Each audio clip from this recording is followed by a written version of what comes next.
বলিউড নিজ গুণে অভিনেত্রী হিসেবে দৃষ্টান্ত তৈরি করতে চান বলেই শাহরুখ, সালমান, আমির খানের মতো সুপারস্টারদের সাথে ছবি করতে চান না কঙ্গনা রানাওয়াত।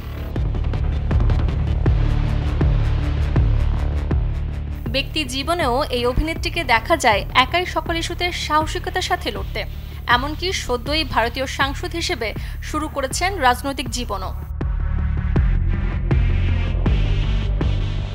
এবারে যে এই অভিনেত্রী সিনেমার পর্দায়ও হাজির হতে চলেছেন এক রাজনৈতিক চরিত্র নিয়ে।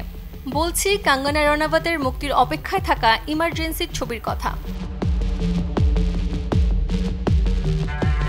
এই সিনেমায় কঙ্গনাকে দেখা যাবে ভারতের সাবেক প্রধানমন্ত্রী ইন্দিরা গান্ধীর চরিত্রে, যে ছবিটি আবার নিজেই পরিচালনা ও প্রযোজনাও করেছেন এই অভিনেত্রী। প্রচারের স্বার্থে প্রকাশিত ট্রেইলারের ভিডিও চিত্রে দেখা যায় তৎকালীন প্রধানমন্ত্রী বাবা জওহরলাল নেহরুর সাথে মেয়ে ইন্দিরা গান্ধীর দ্বন্দ্ব। আভাস পাওয়া যায় ইন্দিরা গান্ধীর রাজনীতিতে পদার্পণ এবং সে সময়কার অস্থিরতার গল্পের।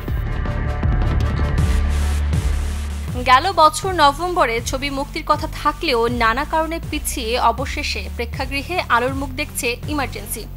বাস্তবে রাজনৈতিক ব্যক্তিত্ব কঙ্গনা কতটা ফুটিয়ে তুলতে পেরেছে ইন্দিরা গান্ধীর শাসনামল 17 জানুয়ারি, তাই দেখার পালা। Desk report, channel 24।